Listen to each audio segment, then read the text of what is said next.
What's going on, team? Newtman here. So, are you in the market for an MMO and considering Elder Scrolls Online, but not 100% sure if you want to take the plunge and take on the forces of Molag Bal? Or perhaps after Skyrim, you find yourself longing for Tamriel, but you're not too sure if this MMO does it justice or not. Well, what I can tell you is that story-wise, Elder Scrolls Online is probably one of the better MMOs you've played in a long time. Let's just cut to the chase. We at Three Bros All Game cannot recommend Elder Scrolls Online to be purchased in its current form due to all the gameplay affecting bugs, despite one of the best and smoothest launches in MMO history.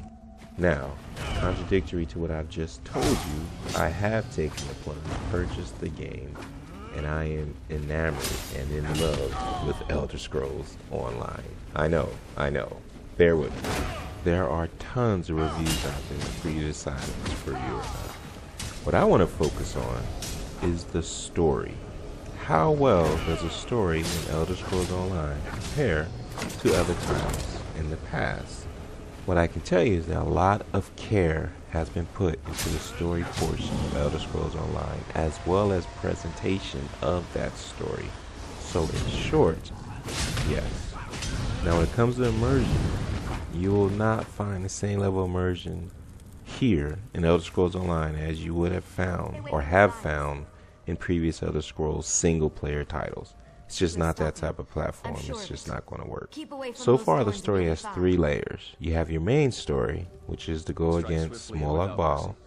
You have your secondary story, which is the story of the land. What is happening, some sort of antagonist that is plaguing it, and you have to save them in some form or fashion. And then you have the stories of the guilds that are in the game. So far, Fighters Guild and Mages Guild. Now you can choose which of these story layers you want to do. You can do all of them, or you can do none of them, and just level in PvP. And Elder Scrolls Online tries to get you immersed by developing a care for NPCs that help you along the quest along the way during these major story arcs. Taking a cue from Guild Wars 2. And for the most part successful. You start to develop an interest in these NPCs. The game takes cues also from other games such as Mass Effect, where choices you make in the early portion of the arc are supposed to have result and will have results in the later portion of the arc. And some of those choices, your allies, these NPCs, will disagree with, or you're going to direct opposition of, and they can become your enemies.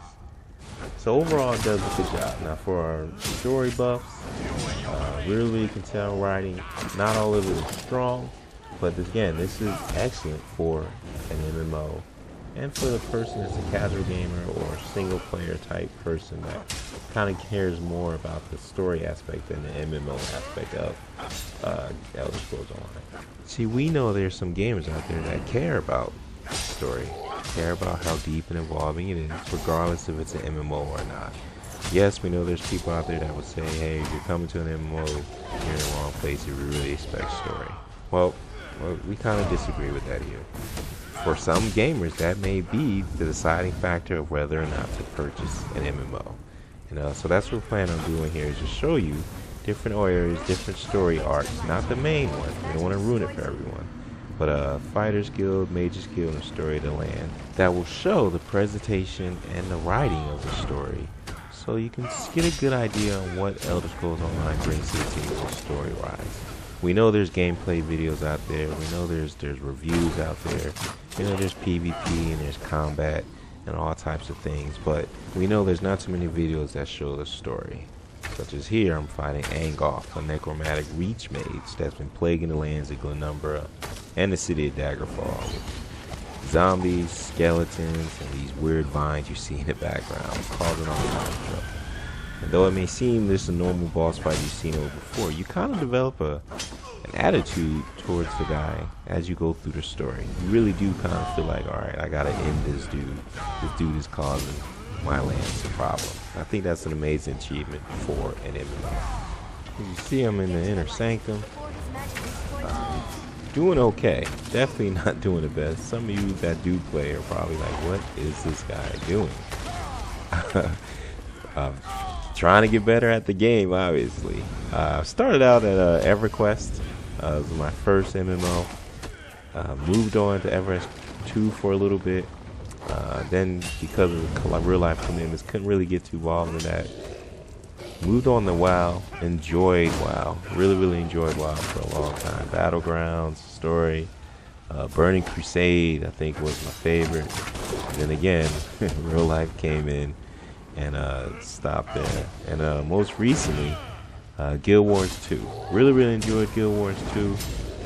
Guild and I had a great time. One thing about Guild Wars 2 is just there was no in-game content, nothing really to do, at least in my opinion, based upon my schedule. So tried this out. Not all the bros here tried it out. A little skeptical, and so far I'm definitely enjoying my purchase.